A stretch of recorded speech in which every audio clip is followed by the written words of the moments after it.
नमस्कार दोस्तों, स्वागत है आपका हमारे पीसी टिकटॉक यूट्यूब चैनल पर। दोस्तों, कॉलेज या फिर कोचिंग वाले स्टूडेंट्स के पास में जो है बजट बहुत टाइट होता है, लेकिन उसी वक्त पीसी की भी बहुत ज्यादा जरूरत होती है। जैसे स्टडीज के लिए, कोडिंग, ऑनलाइन क्लासेस के लिए, लाइट गेमिंग या फिर असाइनमेंट के लिए बहुत ज्यादा जरूरी होता है। वहीं पर हम लोग एक बहुत बड़ा कंफ्यूजन के बारे में हम लोग बात करेंगे। 2026 में DDR4 रैम अभी भी बजट में आने वाले DDR5 से बेटर क्यों है? क्योंकि काफी लोग ये समझते हैं कि इस वक्त हमें DDR5 में ही पीसी बिल्ड करना होगा, DDR4 बिल्कुल भी बेकार हो चुका है। तो ये कंफ्यूजन हम लोग दूर करेंगे, क्योंकि यहाँ पर बहुत सारे स्टूडेंट सोचते हैं कि DDR5 फ्यूचर प्रूफ है तो वही लेना चाहिए, लेकिन रियल में आज बजट वाले स्टूडेंट के लिए DDR4 कौन सी बातों में जीत जाता है। परफॉर्मेंस हो गया, प्राइस हो गया, वैल्यू हो गया, सब कुछ क्लियर करने वाला हूँ। वीडियो बहुत इंफॉर्मेटिव होने वाली है और वीडियो पसंद आती है तो प्लीज वीडियो को लाइक करें और चैनल को सब्सक्राइब करें, साथ में बेल आइकन को दबाएं, क्योंकि इस तरह की तमाम वीडियोस में लेकर के आता रहता हूँ। और कमेंट में ये बताओ कि आपके पास DDR4 अभी भी है या फिर आप DDR5 के साथ में रह रहे हो। आइए सबसे पहले हम लोग बात करते हैं। सबसे पहले समझते हैं कि DDR4 और DDR5 का बेसिक डिफरेंसेस क्या है। सिंपल भाषा में समझते हैं। अगर DDR4 की बात करें तो ये पुरानी टेक्नोलॉजी है,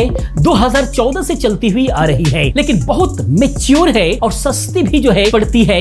स्पीड 3200 मेगाहर्ट्ज से लेकर के 3600 मेगाहर्ट्ज तक की आती है, लेकिन बेसिकली 3200 मेगाहर्ट्ज बिल्कुल नॉर्मली चलती है आज के डेट में। DDR5 की बात करें तो ये नई टेक्नोलॉजी है, 2020 में आई थी ये अपने हायर क्लॉक के साथ में, यानी कि 5600 मेगाहर्ट्ज से लेकर के 7200 मेगाहर्ट्ज प्लस तक जो है आई थी। बेटर बैंडविड्थ की वजह से फ्यूचर प्रूफ रही है ये, लेकिन फिर भी DDR4 का अभी भी जवाब नहीं है। पेपर पे DDR5 बेटर है, जैसे गेम्स, एडिटिंग, हैवी टास्क में थोड़ा सा फास्ट है, लेकिन 2026 में असली जो पिक्चर है बिल्कुल अलग है। स्पेशली इंडियन स्टूडेंट्स के नजर से अगर देखा जाए, उनके बजट के अकॉर्डिंग अगर देखा जाए तो यहाँ पर इंटेल 13th 14th जेन जैसे i5 13400 हो गया, i5 144 हो गया, DDR4 और DDR5 दोनों को ही सपोर्ट करते हैं। बाकी AMD Ryzen 5000 सीरीज यानी कि Ryzen 5 का 5500 5600 जो प्रोसेसर है, ये सिर्फ DDR4 को ही सपोर्ट करता है, लेकिन जबरदस्त चलता है। बाकी 2026 में प्राइस का सच क्या है, सबसे असली वजह हो रखी है क्योंकि प्राइस बहुत ज्यादा बड़ा हुआ है। DDR5 के प्राइस है वो बहुत ही ज्यादा हाई हो रखे हैं और ये हो रहा है AI डिमांड और सप्लाई इश्यूज की वजह से। 32 GB DDR5 किट जो है अभी बहुत ज्यादा महंगी पड़ेगी, जो कि संभव नहीं है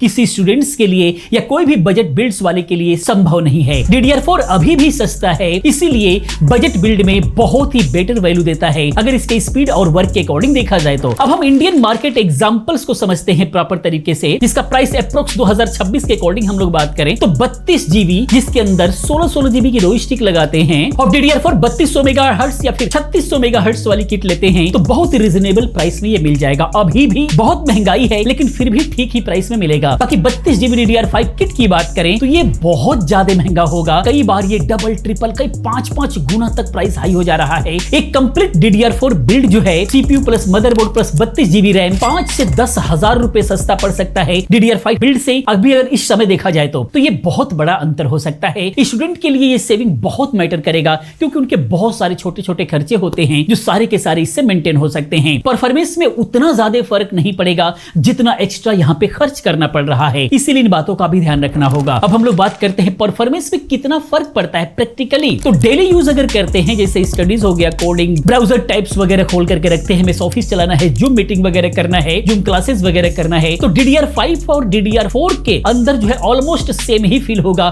कोई फर्क आपको नजर नहीं आएगा, बिल्कुल नेग्लिजिबल फर्क होगा। बाकी वहीं पर लाइट गेमिंग प्लस मल्टीटास्किंग अगर करना है तो DDR5 थोड़ा सा बेटर आपको नजर आएगा, 5 से 15% फास्ट आपको जो है कुछ गेम्स के अंदर आपको नजर आएगा, लेकिन अच्छे CPUs और GPUs के साथ में DDR4 भी बिल्कुल कंफर्टेबली चलता है, बिल्कुल भी आपको प्रॉब्लम या फिर लैग करता हुआ नजर नहीं आएगा। बाकी हैवी वीडियो एडिटिंग करते, 3D वर्क करते हैं तो यहाँ पर DDR5 बेटर आपको नजर आएगा, लेकिन स्टूडेंट के नॉर्मल यूज में जो है ये बिल्कुल भी जरूरी नहीं है। बहुत हैवी एडिटिंग, 3D वर्क करते हैं तो वहां पर तो मैटर रखता है, लेकिन जरूरी नहीं है, क्योंकि हम लोग स्टूडेंट के लिए बात कर रहे हैं। अब रियल बात अगर करें 2026 में, तो अगर आप 50 से 60 हजार के बजट में बिल्ड कर रहे हो तो DDR4 का प्लेटफॉर्म आपके लिए बेटर हो सकता है। बेटर CPU GP रैम की जो क्वांटिटी है वो आप ले सकते हो, ये ओवरऑल प्रोडक्टिविटी और गेम एक्सपीरियंस को बहुत ही ज्यादा बूस्ट करेगा। बाकी जो है इंटेल के Raptor Lake यानी कि 12, 13, 14 जनरेशन पर जो है DDR4 का जो बोर्ड है अभी भी ऑफिशियली सपोर्ट करता है और बहुत लोग जो है रिकमेंड भी कर रहे हैं। बजट के हिसाब से अगर देखा जाए तो DDR4 का प्लेटफॉर्म आज भी आप बिल्कुल भी बिल्ड कर सकते हैं, कहीं भी आपको कोई प्रॉब्लम नहीं होगी। बाकी स्टूडेंट के लिए एक्स्ट्रा फायदे की बात करें तो सस्ता मदरबोर्ड आप ले सकते हो B550 AMD के लिए, और B760 DDR4 वाला जो मॉडल है वो Intel 12, 13, 14 जनरेशन के लिए ले सकते हो। बाकी इजी अपग्रेड्स आपके लिए रहेगा, पुराने पीसी से जो है रैम यूज कर सकते हो। अगर आपके पास में पुराना DDR4 है तो वो ले जाकर के आप इसके अंदर अपग्रेड कर सकते हो। बाकी लोअर पावर एंड हीट के हिसाब से अगर देखा जाए, लॉन्ग स्टूडेंट सेशन में जो है पीसी ठंडा रहेगा यहाँ पर और इलेक्ट्रिसिटी बिल भी कम आएगा। अवेलेबिलिटी की बात करें तो इंडिया में सेकंड हैंड मार्केट में भी बहुत अच्छे वैल्यू में आपको मिल जाता है, बहुत अच्छे ऑप्शंस आपके पास में होते हैं, तो आप सेकंड हैंड मार्केट में भी जो है ये ऑप्शन की तलाश कर सकते हो। बाकी वैल्यू फॉर मनी की बात करें, पैसा बचा करके आप मॉनिटर ले सकते हो, वेबकैम ले सकते हो, या फिर जो है चेयर पे आप लगा सकते हो, प्रोडक्टिविटी आपकी बढ़ जाएगी। लेकिन DDR5 में जाते हो तो पैसा बहुत ही ज्यादा आपका लगेगा। कब DDR5 आपको लेना चाहिए अगर हम लोग समझे तो अगर आपका बजट 70K प्लस है, लॉन्ग टर्म 4 से 5-6 साल तक जो है फ्यूचर प्रूफिंग चाहते हो तो आप ले सकते हो,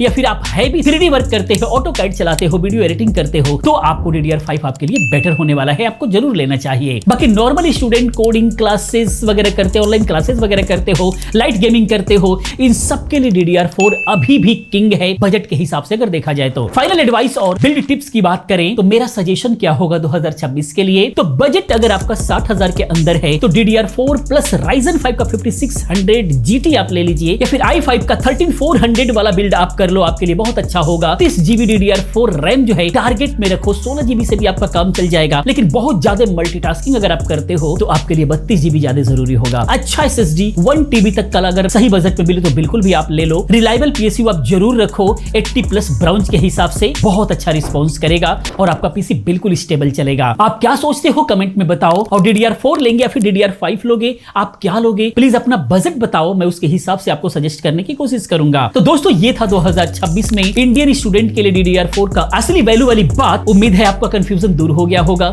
अगर ये वीडियो हेल्पफुल लगी है तो प्लीज लाइक एंड शेयर करो, और पहली बार चैनल पर हो तो चैनल को सब्सक्राइब करो, क्योंकि इस तरह की तमाम वीडियोस मैं लेकर के आता रहता हूं। मिलते हैं अगले वीडियो में किसी और अच्छी इंफॉर्मेटिव वीडियो के साथ में। पूरी वीडियो देखने के लिए, चैनल को सब्सक्राइब करने के लिए आप सभी का बहुत बहुत धन्यवाद।